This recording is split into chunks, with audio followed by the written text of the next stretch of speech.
इसका तर्जुमा क्या है? आप फरमाते हैं इसका मतलब ये है कि जितनी कोई बंदा नेकी करे, अगर उसके मुताबिक नेकी कर दी जाए तो वो बदला होती है, और अगर थोड़ी बढ़ा के की जाए तो वो एहसान होती है। फरमाया रब करीम फरमाते हैं इस तरह करो, जरा सोच लो बचपन से लेकर आखिर तक, जहां तक तुम मौजूद हो, तुम्हारे माँ बाप ने तुम्हारे साथ क्या किया है। अगर उससे बढ़ा के करोगे तो इसका मतलब है तुमने एहसान किया है। माँ बाप जो होते हैं ना, ठंडी छांव, मीठी जिंदगी।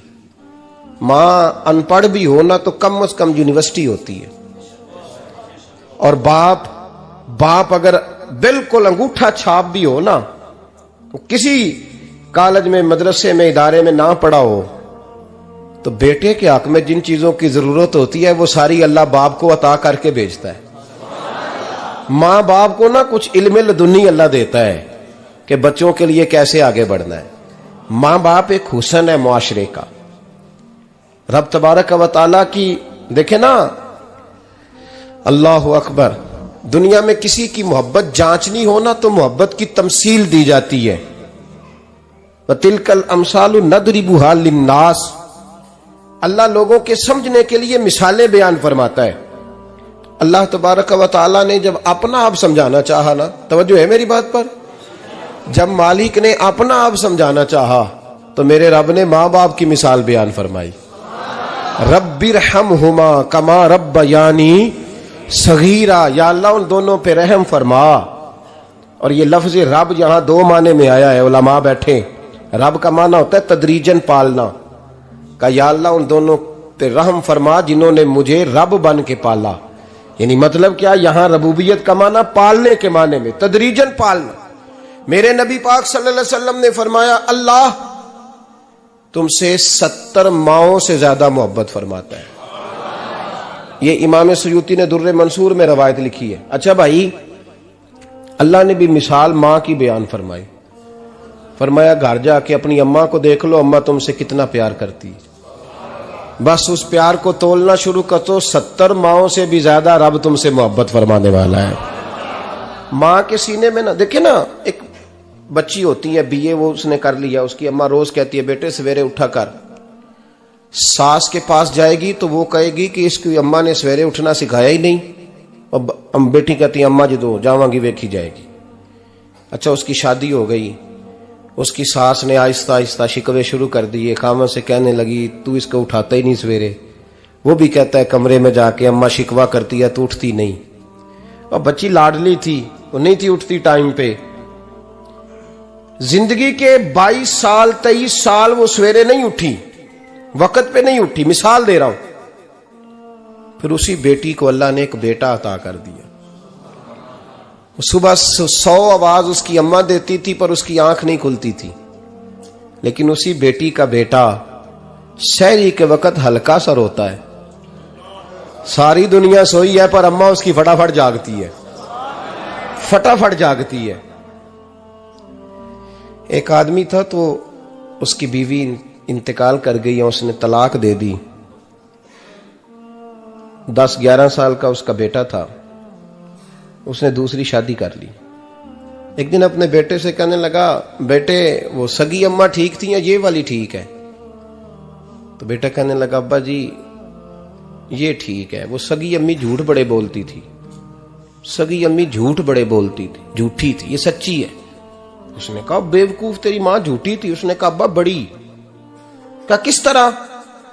कहने लगा अब्बा जी मैं ना, कभी आपको पता मैं शरारती हूं, कभी मैं शरारत करता था ना, कोई बर्तन तोड़ देता था तो मेरी सगी अम्मा मुझे थप्पड़ मार के बाहर निकालती थी। कहती थी मैं ताला लगाऊंगी बावर्ची खाने को, तुझे सारी रात रोटी नहीं देनी, तू आज भूखा ही रहेगा। बिल्कुल नहीं देना, सारी रात नहीं देना। बड़े दावे करती थी, कसमें उठाती थी, पर बड़ी झूठी थी। आधा घंटा भी नहीं गुजरता था तो गलियों में मुझे ढूंढने लग जाती थी, ढूंढ के लाती थी, ढूंढ के, और ला के ना तो गलती मेरी होती थी, रोना मेरी अम्मा शुरू कर देती थी। वे ओए मैनू ना सताया कर वे पुत्रा। फिर मेरी मर्जी का खाना मुझे पका के देती थी, मेरी मर्जी का। और फिर मेरी अम्मा मुझे तोहफा भी देती थी। अब्बा जी वो झूठी थी, पहले कह रही थी सारी रात नहीं देना, अब आधा घंटा। ये बड़ी सच्ची है, जवाब भाई है। मैं शरारत करता हूं तो थप्पड़ मार के निकाल देती है, कहती है रोटी नहीं देनी। फिर मैं सारी रात रो के गुजारता हूं पर नहीं देती। ये सच्ची है, वो झूठी थी। तू मां के दर्द को क्या समझे।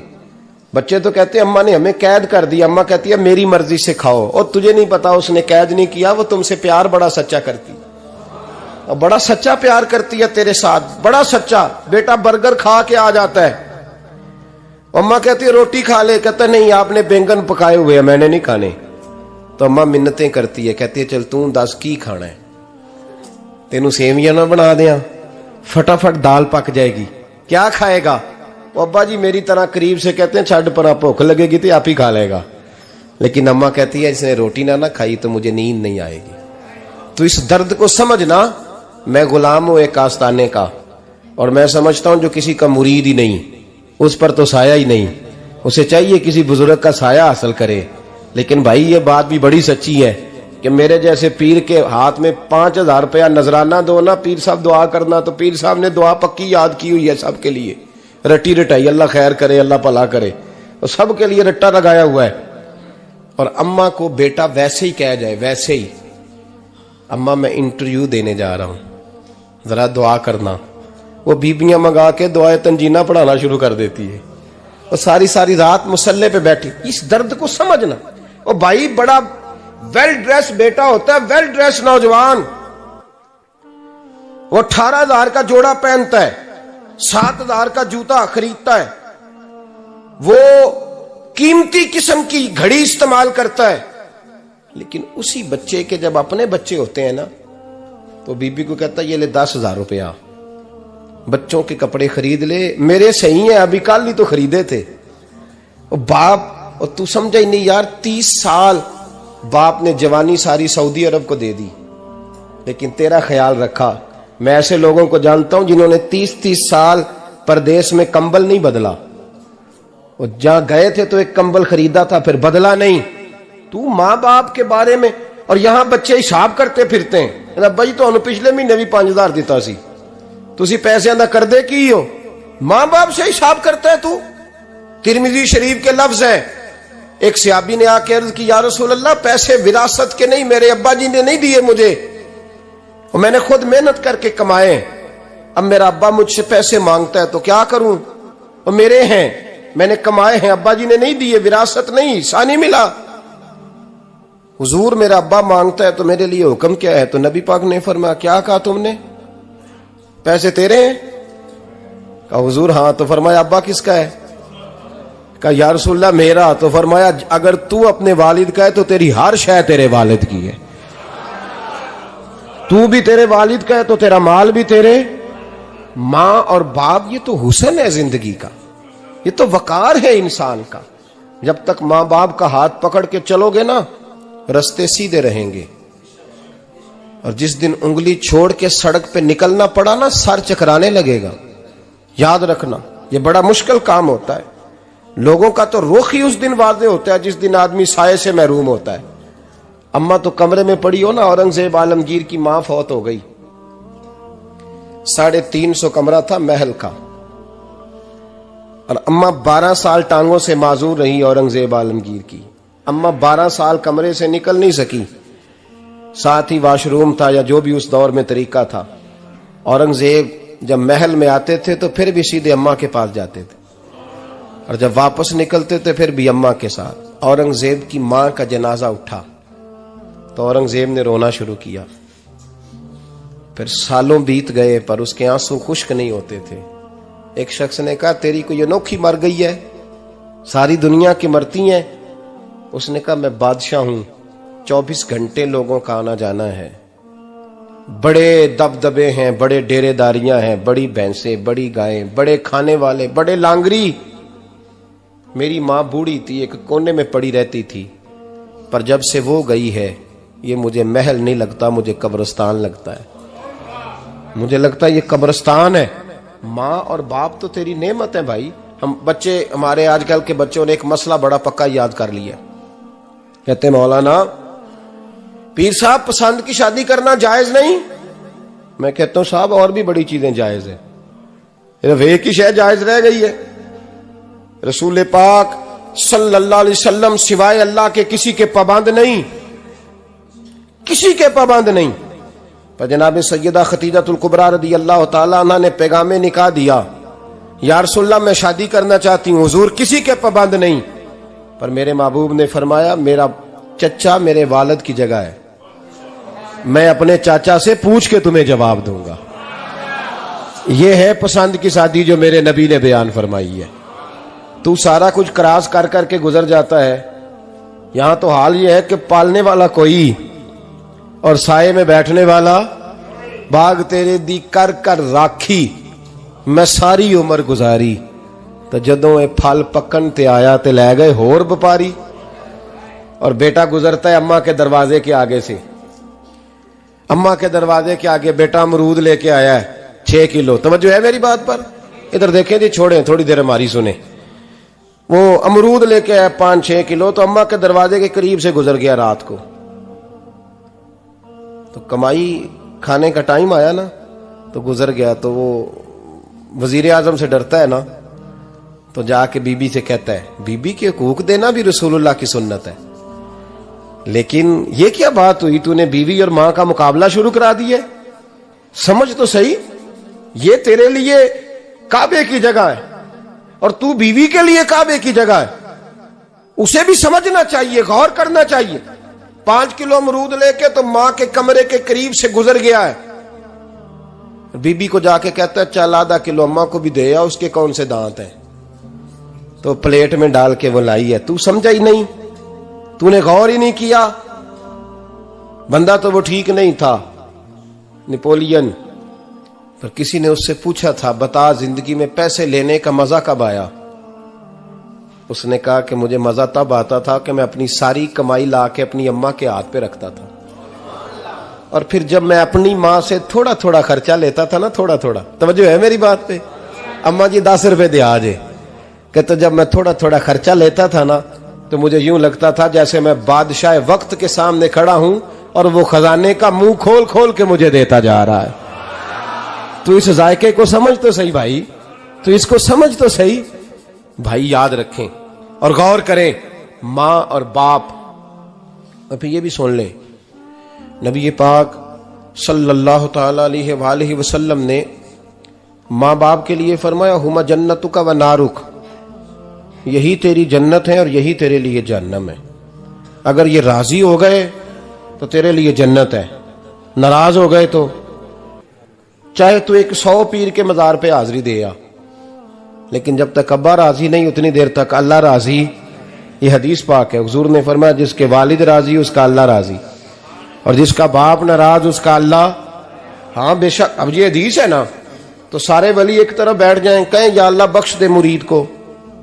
लेकिन अगर अब्बा कहे या अल्लाह ना माफ करना, तो अल्लाह उन औलिया की नहीं मानता, वालिद की मानता है। इसलिए बुल्ले शाह आसमानी उड्डियां पढ़ना है, जेड़ा घर बैठा उन्होंने पढ़िया ही नहीं। भाई याद रखो, माँ बाप से प्यार करो, इनकी खिदमत करो, इनके पास बैठा करो, और माँ बाप को टाइम दें, वक़्त दें, चंद घड़ियां उनके पास बैठें। आप यकीन करें, अब्बा जी से आप मशवरा कर ले, सिर्फ मशवरा, मर्जी बेशक अपनी करें, लेकिन उस मशवरे में आपको इतना साया मिलेगा कि जिंदगी में कभी नाकामी नहीं होगी। पर असी सज्जन दी मन्नी, अब्बे दी नहीं मन्नी। तो फटे पे जो नलायक हमारी तरह का बैठा है उससे मशवरा लेना है, वालिद से नहीं लेना। बाप के पास बैठें, उससे मशवरा लें। मेरे अब्बा जी किसान थे,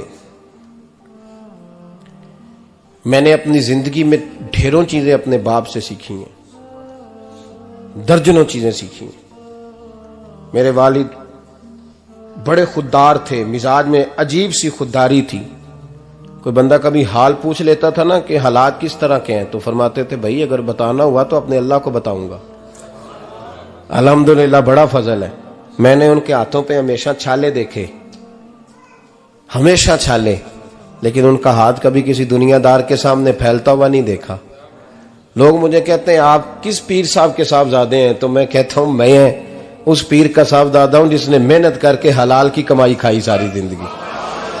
ये लोग पीर नहीं होते, ये मुर्शिद नहीं होते, और मैंने दर्जनों चीजें सीखी उनसे। तो सीखने तो बैठ, तुझे हजारों चीजें मिलेंगी।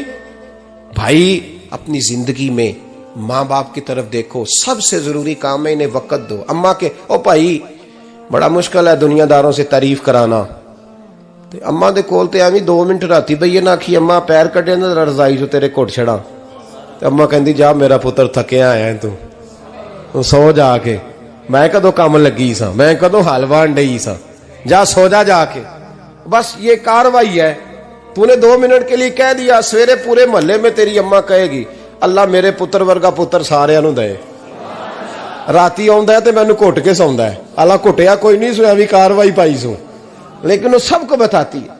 तो भाई इतनी कीमती चीज और तू छोड़ के मैं कभी जलसे से देर से आता था ना, अब तो जाता नहीं ज्यादा जगहों पे, कोशिश करता हूं कि चलो माहौल के मुताबिक, थोड़ा खुश्क आदमी हूं तो हर जगह सेट नहीं हो पाता, इसलिए कम जाता हूं। तो कभी रात को आते थे ना देर से, मेरी अम्मा जी शुगर की मरीज थी, तो मैं छोटे भाई को फोन करता था कि अम्मा जी सो गए, कहते सो गए।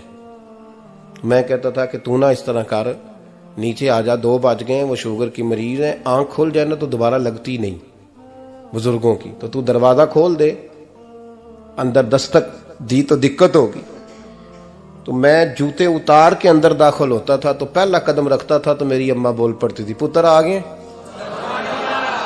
आ गए। ओ भाई तू इस दर्द को समझना, कोई तुझे मिलेगा, कोई मिलेगा तुझे ऐसा। अब मैं दूर दराज भी चला जाता हूं, उनकी जिंदगी में नहीं जा पाया, कहती हमने नहीं जाना, घर में रहना है, इस कैफ को समझ ले, इस दौलत के करीब हो जा।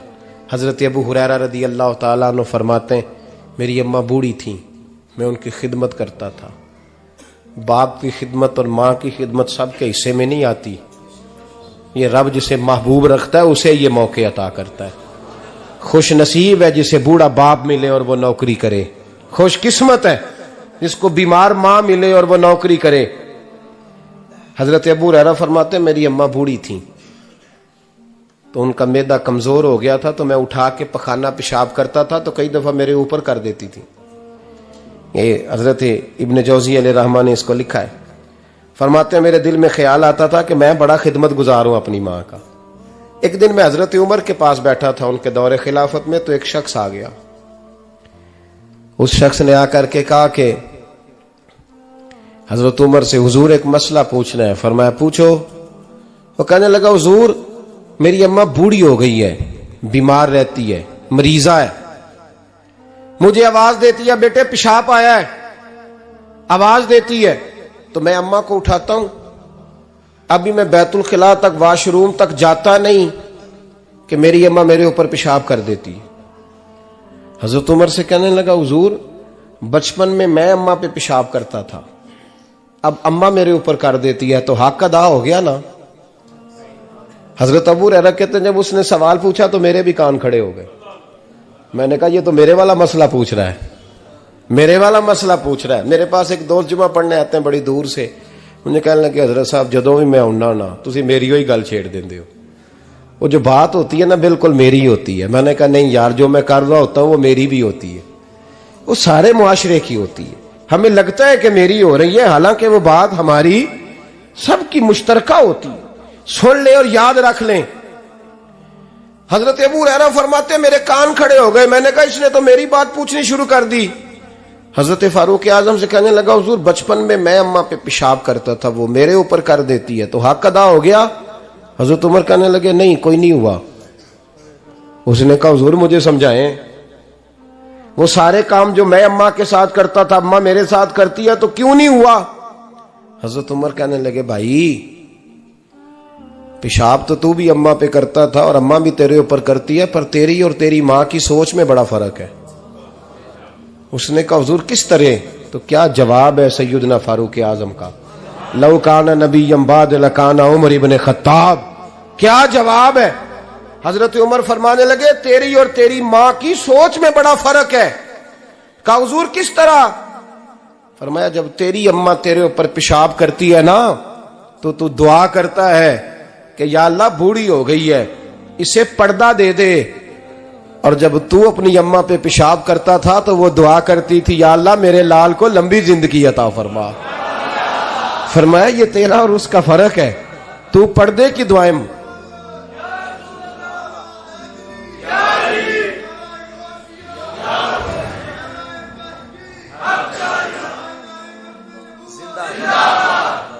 सुने अजीजों, कहा जब तेरी और तेरी मां की सोच में, और नबी पाक सल्लल्लाहु अलैहि वसल्लम ने फरमाया है जितने भी गुनाह इंसान करता है ना, अल्लाह करीम सजा को रोक देता है, कयामत में सजा देगा। और जो माँ बाप का नाफरमान है ना, उसको दुनिया में भी सजा मिलेगी। जो माँ बाप का नाफरमान है उसे दुनिया में भी, आप यकीन करें, बच्चे थोड़ा सा पढ़ जाते हैं बेचारे, तो माँ बाप से कहते हैं अब्बा जी तुसी पुराने दौर दे हो, तो की पता होवे, और तुझे पता ही नहीं भाई, तुझे खबर ही नहीं, ये पुराने दौर के नहीं, तू बेवकूफों के दौर का है, तू समझ ये कोई तालीम है। अकबर अलाहाबादी ने कहा था हम ऐसी लाखों किताबें काबिले जब्ती समझते हैं, जब्त करने को दिल करता है, हम ऐसी लाखों किताबें काबिले जब्ती समझते हैं जिनको पढ़ के बेटे बाप को खबती समझते हैं। बात है करने वाली, मां और बाप इतना बड़ा दर्जा है। और भाई सुन लो और इस बात को याद रखना, दुनिया में सियाबी होने से बड़ी विलायत कोई नहीं। सारे वली गौस कुतुब अब्दाल मिलके भी सियाबी के कदमों की खाक तक को नहीं पहुंच सकते, लेकिन हजरत अवैसे करनी सियाबी नहीं बन सके सिर्फ अपनी अम्मा की वजह से, पीछे रहे। महबूब ने फरमाया तू वहां रह के मां की नौकरी कर, तेरा नबी तुझसे राजी है। इतना बड़ा काम उन्होंने छोड़ दिया, हुजूर की जाहिरी जियारत नहीं कर पाए, और तू कहता है मैं फलाने पीर साहब के आस्थाने पे होता हूं, अम्मा बड़े भाई के पास होती है, मैं जाता हूं तंजीमों के साथ, जमातों के साथ, और अम्मा फलाने के साथ। ये कैसी बात हुई? ये किस तरह का मसला हुआ? जो तेरी ड्यूटी है उस ड्यूटी को पहले अदा कर, नौकरी को पहले कर, फराइज का अदायगी पहले कर। तू फर्ज छोड़ के नफल के पीछे जा रहा है, इस काम को पहले सर अंजाम दे। मेरे नबी पाक सल्लल्लाहु अलैहि वसल्लम ने फरमाया वालिदैन के नाफरमान को दुनिया में सजा मिलती। हजरत मालिक बिन दिनार रहमतुल्लाह ताला अलैह फरमाते मुझे अल्लाह ने 60 हज करने की तौफीक अता फरमाई। कितने? बोल के बताएं। जिस बंदे के पास इतने पैसे हों कि हज पे जा सके, आ सके, और जितने दिन रहना है घर वालों को खर्चा दे सके, उस पर हज करना फर्ज है। पता है आपको, उस पर हज करना। इसलिए बयान कर रहा हूं कि हज की दरखास्तें जा रही हैं। हम पता क्या कहते हैं? हम कहते हैं बच्चे बड़े होंगे, शादी करूंगा फिर जाऊंगा। ये किसने फतवा दिया है? ये किससे आपने पूछा है? वो जब बड़े होंगे उनकी शादी की चीज उस वक्त आप पे फर्ज होगी। अभी जो फर्ज है उसको अदा करें। और ये तिरमिजी शरीफ की हदीस है, याद रख ले। नबी पाक सल्लल्लाहु अलैहि वसल्लम ने फरमाया जिस पर हज फर्ज था उसने किया नहीं, बगैर हज किए मर गया, या यहूदी होके मरेगा या ईसाई होके मरेगा। इतना बड़ा हुक्म है हज के हवाले, लेकिन लोग इंतजार करते रहते हैं पता नहीं किस चीज का। जब आपको अल्लाह मौका दे, हिम्मत दे, तो पहली फुर्सत में ये फरीजा अदा करें, ये जरूरी काम है। हजरत मालिक बिन दिनार फरमाते मैंने 60 हज किए। एक हज के मौके पर मैंने बड़ा रश देखा, लाखों का इज्तिमा हुआ। मेरी बातों की समझ तो आ रही है ना आप दोस्तों? जो नहीं बोल रहे उन्हें भी आ रही है ना? अल्लाह जज़ा दे। कहते लाखों का मजमा था, तो मेरे दिल में ख्याल आया, मैंने कहा अल्लाह इतने लोग आए हैं, इनका हज कबूल भी हुआ है कि नहीं? फरमाते मैं सोच रहा था तो रात को ना ख्वाब में मैंने किसी कहने वाले को कहते हुए सुना कि सबका कबूल हो गया है।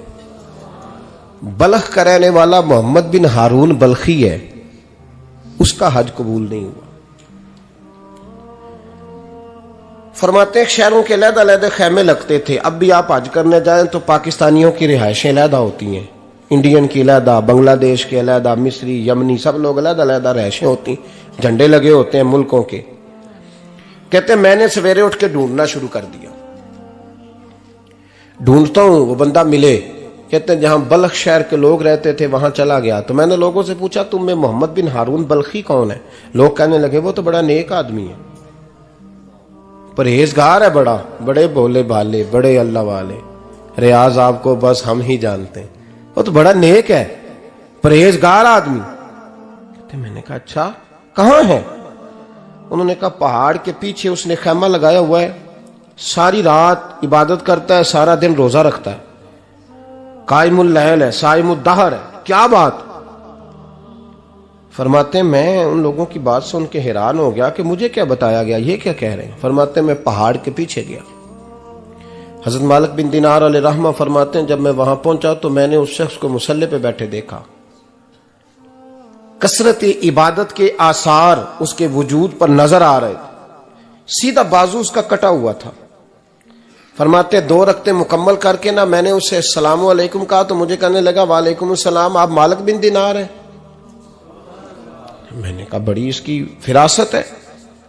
फरमाते फिर उसने ठंडी सांस ली, कहने लगा आपको ख्वाब आई होगी कि मेरा हज कबूल नहीं हुआ। फरमाते हैं मुझ पर और बिजली गिरी कि क्या कह रहा। फरमाते मैंने कहा यार लोग भी तेरी तारीफ कर रहे हैं और तेरी बसीरत भी बड़ी है, तो ये माजरा क्या है। कहने लगा आप ना पूछें। ये कह के उसने रोना शुरू किया, देर तक रोता रहा। मैंने कहा नहीं यार तू बता। कहने लगा नहीं आप ना पूछें, आप नाराज होंगे। मैंने कहा मैं नहीं होता, तू बोल ना। कहने लगा हुजूर 24 साल हो गए मुझे हज करते हुए, 24वां हज है मेरा, और हर साल कोई अल्लाह का वली आके बताता है कि जा चला जा तेरा कोई नहीं कबूल हुआ। बेपरवाही वेख सज्जन दी जिथे किसे दी पेश ना जावे, उन्हें ताजा वाले दर दर रोले ते मंगते तख्त बिठावे। आजम किसे नु कारा मिलदा ही कोई काबे खाली आवे। कहते हैं उसने मुझे कहा हुजूर 24वां हज है, हर साल कोई बताता है। मैंने कहा तेरी गलती। कहने लगा मैं अपनी मां का नाफरमान। मैंने कहा वाकया क्या हुआ। कहने लगा हजरत अल्लाह ने मुझे दौलत दी, माल दिया, जमीनें दी तो मैं अय्याश हो गया। आप यकीन करें अल्लाह लोगों को माल देता है तो वो समझते हैं मेरी चालाकी से आया है, मैं तेज बड़ा था इसलिए आया है। नाफरमान होते हैं। लेकिन जो रब लेना जानता है, देना जानता है, वो लेना भी। वारस शाह मान करी ना वारसा दा, रब बेवारसा करके मार दई। लोग बड़े स्मार्ट बन जाते हैं, उनकी गुफ्तगू में बड़ा तकब्बुर होता है, उनके निगाहों के अंदाज में बड़े, वो कहते हैं ओहो सब लोग बेवकूफ हैं, सिर्फ मैं सियाना हूं, काम जो सही चल रहा है। ओ भाई 1 मिनट लगता है इंसान को बादशाह से फकीर होने में। एक इमाम मालिक रहमतुल्लाह अलैह बैठे थे तो हारून रशीद आपसे कहने लगा इमाम अबू मालिक से, हजरत बताएं इस वक्त अल्लाह क्या कर रहा है। आप फरमाने लगे यार तू बड़े मोटे दिमाग का है, किस तरह के सवाल पूछता है। बादशाह था ना, कहा नहीं आप बताएं। तो इमाम मालिक फरमाने लगे तू तख्त पे बैठ के सवाल पूछता रहता है और मैं नीचे बैठ के जवाब देता रहता हूं, नीचे आ फिर बताता हूं। उसने कहा जनाब बताएं। फरमाने लगे तू सवाली है ना, तो तू नीचे बैठ और मैं ऊपर बैठता हूं। क्या जनाब आ जाए। हारून रशीद नीचे आ गया, इमाम मालिक तख्त पे बैठ गए। फरमाने लगे अब बता क्या पूछ रहा था। कहने लगा हुजूर पूछा था अल्लाह इस वक्त क्या कर रहा है। फरमाने लगे रब इस वक्त तुझे समझा रहा है कि इस तख्त पे तकब्बुर न करना, 1 मिनट लगता है मैं तुझे उठा के मालिक को बिठा दिया करता हूं। ये तुझे समझा रहा है, लिहाजा इस समझ पे कायम रहना, तकब्बुर न करना, 1 ही तो मिनट लगता है, ये तुझे समझा रहा है। तो वो शख्स कहने लगा मोहम्मद बिन हारून बल्खी इमाम मालिक बिन दिनार से कि हुजूर बड़ी दौलत थी तो मैं अय्याश हो गया था। रमजान का महीना था, अम्मा तंदूर में रोटियां लगा रही थी, मैं शराब पी के घर आ गया। हमारे यहां ये भी फैशन है ना, अब मेहंदी वाले दिन चौधरी साहब के डेरे पे जवान शराब पीते हैं तो पूछते हैं हाजी साहब आप तो हाजी भी हैं, तो डेरे पे मुंडे क्या करते रहे। कहते मैं डेरे तो सा मैनू नहीं पता, वो कार लगे सन। हाजी साहब आपको सारा पता है और अल्लाह आपसे पूछ लेगा। यहां तो कोई आदमी चुप कर जाएगा आपके किलों की वजह से, लेकिन अर्श के मालिक को भी तो जवाब देना है कि नहीं। क्या तरीका है देखे ना, कुल वाले दिन महफिल और मेहंदी वाले दिन अल्लाह से सिर्फ दुखों का रिश्ता है, रसूलुल्लाह से सिर्फ गमों का रिश्ता है। अगर तूने ढोल ढमक्का शोर शराबा किया है शादी वाले दिन तो कुल वाले दिन भी बजा, तेरा पता चले, जनाजे पे भी बजा। क्या तमाशा है। मजहब सिर्फ रस्म है, जरूरत है। कोई मर गया तो कुरान पाक खोल लो, बाकी जो मर्जी करो। हज भी कीती जांदे हो, लहू भी पीती जांदे हो, खो के माल यतीमां दा भेज मसीती जांदे हो, फट दिलां दे सींदे नहीं टोपियां सीती जांदे हो, नफ्स ते छुरी फेर दे नहीं बकरे कीती जांदे हो, फर्ज भुलाई बैठे हो, नफला नीति जांदे हो, ओ दसो ते सही बुल्ले नू ए की कुछ कीती जांदे हो, ओ दसो ते सही बुल्ले शाह नू की कुछ कीती जांदे हो। कोई तरीका है? कोल शरीफ पे मौलवी साहब तशरीफ लाइएगा, अब्बा जी के कोल है, तो मैं तो कहता हूं बजा ना बैंड बाजे वाला आज भी, तेरा पता चले कि ये दो दो काम कैसे होते हैं। तू किस तरह दो कश्तियों का, समझ नहीं आती बात की। मैं तो जाता ही नहीं बैंड बाजे वाली शादी पे, मैं कहता जो तुमको मर्दी पढ़ा लो, ने कहा हमसे नहीं दो दो काम होते, अल्लाह रोजी देने वाला है, एक ही करते हैं। दो रंगी छोड़ के यक रंग हो जा, सरासर मोम हो जा या संग हो जा, मौज करो। हम इस चक्कर में पड़ते ही नहीं, हम वो रास्ता ही छोड़ देते हैं जो हमारी तबीयत के मुताबिक नहीं होता, बस खत्म हो गई बात। इसलिए गौर करें और याद रखें इस बात को। इमाम मालिक बिन दिनार रहमतुल्लाह अलैह फरमाते हैं, मुझसे कहने लगा पैसे आए तो मैं अय्याश हो गया। रमजान का महीना था, असर के बाद मेरी अम्मा इफ्तारी की तैयारी कर रही थी, मैं गया, मैंने कहा शराब पी हुई, अम्मा रोटी दे, तो अम्मा कहने लगी शर्म कर, शर्म कर, रोजा रखा नहीं तो जिन्होंने रखा है उनका तो ख्याल कर। कहते अम्मा की बात का मुझे गुस्सा लगा। मैं कहा करता हूं बदनसीब है वो बेटा जिसका बाप उससे बात करते हुए डरता है कि पता नहीं कहां से बोलेगा। बदनसीब नहीं वो बेटा जिसकी मां उससे बात करते हुए सहम जाती है कि पता नहीं कौन सी बोली बोलेगा। बदनसीब नहीं कि मां बाप भी जिससे खोल के बात ना कर सके। हजरत मालिक बिन दिनार से कहने लगा, अम्मा ने जब कहा ना शर्म कर, तो मुझे गुस्सा आया, मैंने मां को थप्पड़ मारा और मेरी मां जलते हुए तंदूर में गिरी। लोगों ने मुझे पकड़ के अंदर बंद कर दिया कमरे में। सारी रात मैं शोर सुनता रहा पर नशे में धुत रहा। सवेरे आंख खुली तो मेरी बीवी बैग बांध रही थी। मैंने कहा कहां जा रही हो? कहने लगी जो मां का नहीं बना मेरा कैसे बनेगा। और मैंने कहा मेरी अम्मा का, वो तो लोगों ने रात को ही दफन कर दी जनाजा पढ़ के। तड़प के कहने लगा मुझे क्यों नहीं बताया? तो कहते हैं लोग कहने लगे तेरी मरती हुई मां कह गई थी इसे मेरा मुंह ना देखने देना, मेरे जनाजे के करीब ना आए। हजरत मालिक बिन दिनार फरमाते हैं जब उसने ये बात सुनाई तो मैंने भी उसके मुंह पे थप्पड़ मारा। मैंने कहा तो इसी काबिल है। कहते हैं वो रोने लगा, हुजूर दुआ करे अल्लाह मुझसे राजी हो जाए। कहने लगा जब मां की इंतकाल की खबर मिली तो मैंने कुल्हाड़ी लेके वो हाथ काट दिया जिससे मां को मारा था। मैंने सारी जायदादें खिरात कर दी। 24 साल हो गए, 24 साल। सारी रात नमाज पढ़ता हूं, रोजा रखता हूं, हज करता हूं, पर हर साल कोई आके कहता है जा दौड़ जा तेरा कोई नहीं कबूल हुआ। हुजूर दुआ करे मालिक राजी हो जाए। फरमाते मैं थप्पड़ मार के आ गया। मैंने कहा तुझसे राजी हो जाए इतने जालिम से? इमाम मालिक फरमाते हैं रात को आके सोया तो मुझे ख्वाब में रसूल पाक का दीदार हुआ। तो नबी पाक अलैहिस्सलाम ने फरमाया मालिक तू उसे मायूस क्यों कर आया है? अल्लाह तो बड़ा मेहरबान है। कहा हुजूर मां के नाफरमान को माफी कैसे मिलेगी? तो इमाम मालिक फरमाने लगे नबी करीम ने फरमाया जा उसे जाके बता दे तुझे कयामत में तेरी मां की वजह से बख्श दिया जाएगा। कहा हुजूर अम्मा की वजह से किस तरह? तो महबूब फरमाने लगे इसकी मां कयामत में इसके खिलाफ मुकदमा दायर करेगी रब करीम की अदालत में। ए अल्लाह मैंने 9 माह पेट में रखा, दर्द सह के इसे जना, जिगर का खून पिला के पाला और इसी ने मुझे कत्ल किया। रब करीम इसकी मां का मुकदमा सुन के कहेगा उठाओ इसको दोजख में फेंको, इसने मां जलाई थी इसे भी जलाओ। महबूब फरमाने लगे जब पकड़ करके मालिक उसको मोहम्मद बिन हारून को लोग ले जाएंगे ना जहन्नम की तरफ, अभी फरिश्ते घसीटेंगे ही तो पलट के फिर अम्मा की तरफ देखेगा और दूसरी दफा फिर घसीटेंगे तो पलट के देखेगा और तीसरी दफा फिर पलट के कहेगा अम्मा ये मुझे जलाने लगे, अम्मा ये जहन्नम में फेंकने लगे। मेरे हबीब फरमाने लगे वो जल के मरने वाली मां वहां भी बोल पड़ेगी, कहेगी या अल्लाह चल मैंने माफ किया तू भी माफ कर दे। ऐ अल्लाह मैंने माफ किया तू भी माफ कर दे, अल्लाह तू माफ कर दे इसे, अल्लाह तू इससे दरगुजर फरमा, इसे माफ कर दे।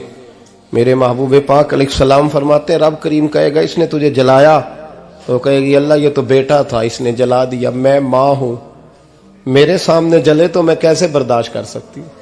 फरमाया उसने जला के मारा था, पर उसी मां की वजह से रब करीम इसे जन्नत अता फरमाएगा। पलटा पलटा, जा जाके मां के पैरों में बैठ, जा सवेरे अनपढ़ बाप से दुआ कराया कर, जा बिल्कुल अंगूठा छाप बाप से सुबह दुआ कराया कर, देख रब करीम तेरे लिए रहमतों के दरवाजे खोल देगा। और आखिरी बात ये भी सुन ले, मां बाप के इंतकाल के बाद रिश्ते खत्म नहीं होते। रिश्ते खत्म, क्या दुआ मांगते हो नमाज में? रब्बना इग़फिर ली। इसका मतलब है मां बाप तो है ना, वो जो औलाद बचपन में चली जाएगी ना, नाबालगी में, छोटे बच्चे, वो कयामत में मां बाप की सिफारिश करेंगे। मां बाप के इंतकाल के बाद भी आला हजरत फाजिल बरेलवी ने 12 हुकूक लिखे हैं मां बाप के फतावा रज़विया में। फरमाया उनके दोस्तों से दोस्ती रख, उन्होंने वादे किए थे वो वादे पूरे कर, अगर उनके जिम्मे कर्जे हैं तो अदा कर, और अगर तेरे माँ बाप जो नेकियां करते थे वो नेकियां जारी रख। और इमाम जलालुद्दीन सयूती ने शरह सुदूर में लिखा है, जमीन पे रह के गलत काम ना करना, वरना फरिश्ते कब्र में जाके तेरे माँ बाप को कहेंगे तो कितनी बुरी औलाद पैदा करके आया। और फरमाया तो दुनिया में रह के अच्छे काम कर, चाहे दुआ मांग चाहे ना मांग, फरिश्ते कब्र में जाके कहेंगे क्या बात है तुम्हारे बेटे की, कैसा लाल पैदा किया है, दुनिया खैर से भर दी है। और भाई मुझसे कोई बंदा पूछे ना कि माँ बाप को इसाले सवाब का सबसे बेहतरीन तरीका, तो मैं कहता हूं बेटे नमाजी हो जाओ। क्या कर, ताकि हर नमाज की आखिरी रकत में तो कहे रब्बना इग़फिर ली। नमाज अल्लाह की, जिक्र माँ बाप का, अल्लाह ने रख दिया है। रब्बना इग़फिर ली हर नमाज की हर आखिरी रकत में खत्म शरीफ पढ़ा जाएगा। और नमाज के अंदर पढ़ेंगे इंशाअल्लाह ताला, पढ़ेंगे नमाज इंशाअल्लाह, वादा नहीं करा रहा। दाढ़ी किसकी सुन्नत है? नहीं, जिन्हें नहीं रखी हो बोलो, जिन्हें रखी हो तो बोलन डाया ने। किसकी सुन्नत है? तो सरकार के गुलामों ने रखनी है, किसी और ने रखनी है? गुलाम कहते हैं अभी हम नेक ही नहीं, नेक होंगे तो रखेंगे। वो खुदा के बंदो, नेक तो सारी जिंदगी बंदा नहीं होता। कभी किसी ने दावा किया है वली गौस कुतुब ने कि अब मैं बिल्कुल गुनाह नहीं करता, मैं पाक साफ हो गया हूं? किया कभी? इस शैतान का वसवसा है।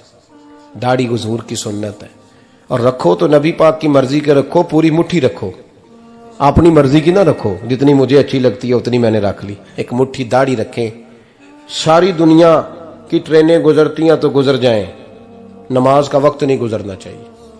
बस खत्म हो गई बात। दुनिया तो चंद रोज है, ओ पईयां दिस दियां कबरां जिन्हां ते फुल पे, उधरों कोई नहीं जी आमदा ते इधरों लखां गए। नमाज सबसे पहले, इसलिए कि रब रसूल के बगैर हमारा गुजारा ही नहीं, गुजारा ही नहीं। नमाज, कुरान पाक और दुरूद सलाम, ये कज़ा होना ही नहीं चाहिए, जो मर्जी हो जाए। और साथ साथ सुन्नत और शरीयत का लिहाज करना सीखें। और मेरी अपील ये है,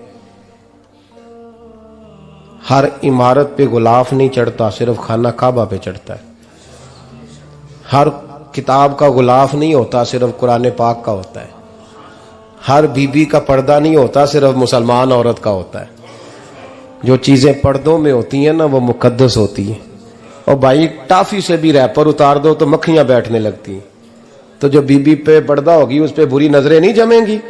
ड्यूटी है आपकी, बेटियों को पर्दा कराएं, बहनों को पर्दा कराएं, माँ बाप माओं को गुजारिश करें। पर्दा हुस्न है मुसलमान का। जिस घर में पर्दा रहता है उस घर में अल्लाह के फरिश्ते रहमत नाज़िल फरमाते हैं। ये कोई फैशन, कोई तरीका, कोई मतलब ही नहीं इन चीज़ों का। बापर्दा करें अपने घरों को। दुआ करता हूँ अल्लाह तबारक व तआला मेरी इस हाज़िरी को कबूल फरमाए। अल्लाह आप सबका आना कबूल फरमाए। और जो कुछ मैंने कहा, अल्लाह तबारक व तआला हमारे दिलों में, हमारी रूहों में इस जज्बे को जागुज़ी फरमाए। आखिर दावाना अल्लाह सलामत रखे। अब काफी नहीं हो गया काम? मैं तकरीर भी इतनी करता हूँ 35-40 मिनट की, यहां तो कुछ ज्यादा हो गई है मेरा ख्याल है। तो थोड़ी बात करने की कोशिश किया करता हूँ। चलो मेरी राय यह है कि खुराक थोड़ी हो तो हजम जल्दी हो जाती है। अरसलान साहब से मैंने कहा मेरा खाना ना पकाना। मेरा मौक़िफ़ ये है कि महफ़िलें सस्ती करनी चाहिए ताकि ज्यादा होनी शुरू हो जाए। महंगी बड़ी है, इसलिए मैं दस ज्यादा माड़ा बंदा ते हाथ ही नहीं ना पाता। तो मैं कहा करता हूं कि कम से कम खर्चा हो। हमारे करोड़ों रुपया सालाना लगता है महफिलों पर, अगर अरबों कह दूं तो फिर भी बात गलत, लेकिन उसका रिजल्ट हमें उस तरह का नहीं मिलता जिस तरह का मिलना चाहिए। लेकिन आपने अजमत वालदैन पे प्रोग्राम किया। मेरी राय यह है कि हुकूके ज़ौजैन पे भी होना चाहिए, और शादी से पहले हर बच्चे को मियाँ बीवी के हुकूक का पता होना चाहिए। बाद में 3 तलाकें दे के आ जाते हैं, कहते हैं मैंने पता ही नहीं सी। तो अगर पहले पता कर लेंगे तो ये तमाशा नहीं लगेगा, लेकिन ये काम होता नहीं। बहन भाइयों के हुकूक पर बात होनी चाहिए, ये बड़े जरूरी काम है। और ये भी सारा मेरे नबी पाक का मिलाद ही है, इसलिए कि ये बातें मुस्तफ़ा ने सिखाई हैं हमें सल्लल्लाहु। एक बात कही हजरत ने, मैं अर्ज कर देता हूं। मुहद्दिस इब्न जौज़ी रहमतुल्लाह अलैह एक बुजुर्ग के बारे में फरमाते हैं, वो कहते हैं कि बाज लोगों ने तो उनका अपना नाम लिखा है, और बाज जगह पे एक और बुजुर्ग का जिक्र है, और बयान रवायत हज़रत मुहद्दिस इब्न जौज़ी फरमाते हैं। वो कहते हैं कि मैं घर में कोई काम कराना था, काम होते हैं ना छोटे मोटे घर में, तो फरमाते हैं मैं मजदूर लेने गया बगदाद में। चौकों पे मजदूर सारी उम्र का मजदूर ही है ना बेचारा। अमीर तो अमीरतर होता जा रहा है और गरीब गरीबतर हो। हमारे तो पीर भी लोगों को कह रहे हैं फकीर हो जाओ, खुद अमीर होते जाते, खुद रोज बरोज अमीर हो रहे हैं, दुनिया को कह रहे हैं फकीर हो जाओ। तुम भी तो थोड़ा फकर इख्तियार करो ना भाई, जो दर्ज दे रहे हो। इल्ला माशाअल्लाह, सबकी बात नहीं करता। फरमाते हैं कि मैं ना मजदूर लेने गया, बगदाद के चौक में मजदूर बैठे होते थे, तो मेरी उन मजदूरों में से ना एक नौजवान बच्चे पे नजर पड़ी। बड़ा कमजोर सा वजूद था, लेकिन चेहरे पर इबादत का निशान था। माथा बताता था कि नमाज का बड़ा ख्याल रखता है। मैं उसके करीब गया, चेहरे भी बड़ा कुछ बताते हैं ना, चेहरों में भी बड़ी रानाई होती है। फरमाते हैं मैं करीब गया, मैंने उसको कहा बेटे मजदूरी करोगे? तो कहने लगा मजदूरों में बैठा हूं तो हुजूर मजदूरी के लिए ही तो बैठा हूं। तो मैंने कहा कि चलो फिर। कहने लगा नहीं मेरी कुछ शर्तें। मैंने कहा बताओ? कहने लगा पहली शर्त यह है कि लोग 4 दिनार दिहाड़ी लेते हैं, मैं 3 दिनार लूंगा। मैंने कहा यार बे तो बड़ी बेहतरीन है, बाकी भी इस तरह की रख ले। उसने कहा हुजूर दूसरी शर्त यह है कि मैं आपकी मुकम्मल बात मानूंगा, लेकिन जब अजान हो जाएगी फिर आपकी नहीं सुनूंगा। तीसरी बात उसने ये की कि हुजूर मैं आपके घर में काम करूंगा पर आपके किसी सवाल का जवाब नहीं दूंगा। कहते हैं मैंने कहा यार तू बड़ा अजीब है, शर्तें तो मालिकों की होती हैं। कहने लगा जी बहरहाल मैं शर्तें लगा के जाता हूं। फरमाते मैं उसे घर ले आया, काम मैंने उसको बताया, तो जो काम मजदूर सारे दिन में करता है ना उसने 2 घंटे में ही कर दिया। हमारे मजदूर सिगरेट पीने में भी तो आधा घंटा लगाते हैं ना, वो चाय पीने जाएं तो पौना घंटा वहां। उनको भी तो दयानतदारी करनी चाहिए कि नहीं करनी चाहिए? ने मुआहदा किया है ना जी, तो पूरा उतरना चाहिए ना। कहते 2 घंटे में। अब काम जब बंदा शुरू कराता है तो काम और निकल आता है। कहते काम मैंने उसको और बता दिया, वो करने लगा। उसने मिट्टी निकाल के रखी थी बाहर रास्ते में, तो अजान हो गई जोर की। उसने वहीं कुदाल छोड़ी कई और चलने लगा। तो मेरा बेटा कहने लगा इसको जरा बराबर कर दो। कहने लगे चुप कर जा, तेरे बाप से बात हुई थी, जब अजान होती है तो मैं किसी और की नहीं सुनता, सिर्फ अल्लाह रसूल की सुनता हूं। कहते मस्जिद चला गया, नमाज पढ़ के आया तो दोपहर का वक्त था। मेरी बीबी कहने लगी इसको को खाना खा ले। कहते हमने कहा खाना खा लो, तो कहने लगा मैंने रोजा रखा हुआ, रमजान भी नहीं था, नफली रोजा रखा हुआ। फरमाते हैं शाम हुई, मैंने 3 दिनार दिए। तो मैंने कहा तेरा नाम क्या है? कहने लगा मैंने आपसे कहा था मैं किसी सवाल का जवाब नहीं दूंगा। तो वो चला गया। अगले दिन मैं फिर लेने गया उसे, काम कुछ और निकल आए। तो लोगों ने बताया वो सिर्फ हफ्ते वाले दिन आता है। मैंने कहा क्यों? कहने लगे जी वो कहता है मेरा हफ्ते का खर्चा 3 दिनार है, जब 3 दिनार कमा लेता हूं तो बाकी सारा टाइम अल्लाह रसूल की जिक्र में गुजार दिया करता हूं। फरमाते हैं अजीब। अगले हफ्ते मैं फिर लेने गया, मैंने पूरा हफ्ता इंतजार किया कि काम उसी से कराना है।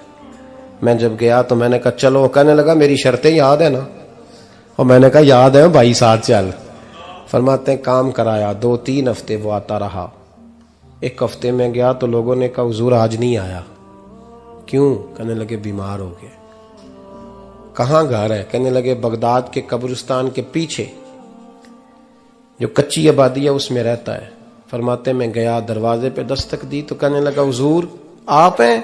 दरवाजा खोला है, आ जाइए। फरमाते मैं अंदर गया तो मैंने कहा तुम्हें कैसे पता चला मैं आया हूं?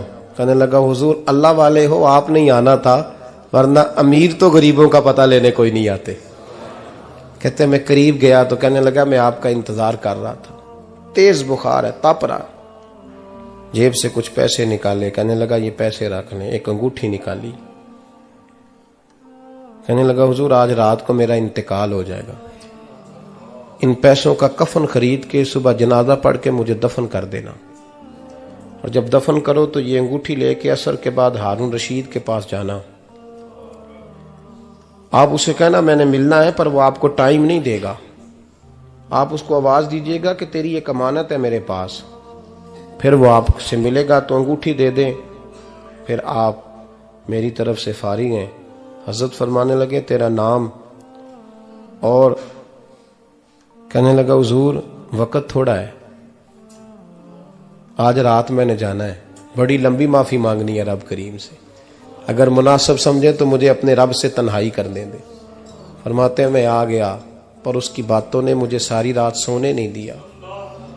फरमाते हैं सुबह बड़ी मुश्किल से सूरज निकला, मैं गया, दरवाजे पे हाथ रखा तो दरवाजा खुला हुआ था। अंदर दाखिल हुआ तो खुशबुएं मेरा इस्तकबाल कर रही थी। जब चेहरे से कपड़ा हटाया तो उसका तो इंतकाल हो चुका है, इंतकाल हो चुका है। ऐसे जैसे किसी का दीदार करके सोया है।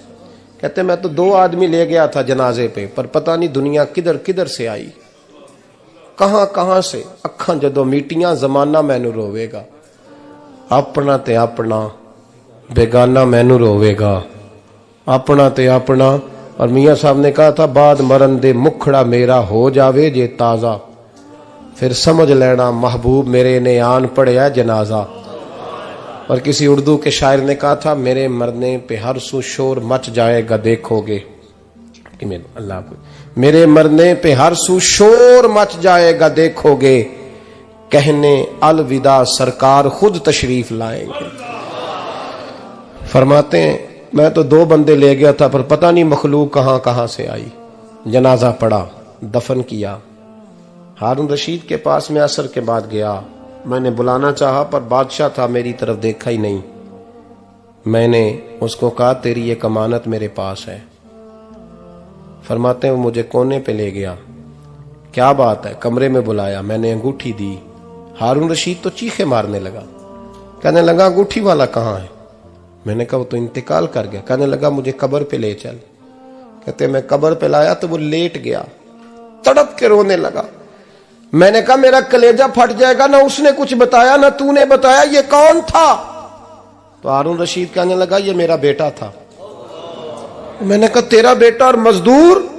कहने लगा हुजूर ये हजरत दाऊद ताई के पास बैठा करता था, उनका मुरीद था, मुझे रोज कहता था अब्बा तूने बड़ी दुनिया इकट्ठी कर ली है, मरते वक्त तुझसे टांगे समेटी नहीं जाएंगी, इतना हिसाब नहीं तू दे सकेगा।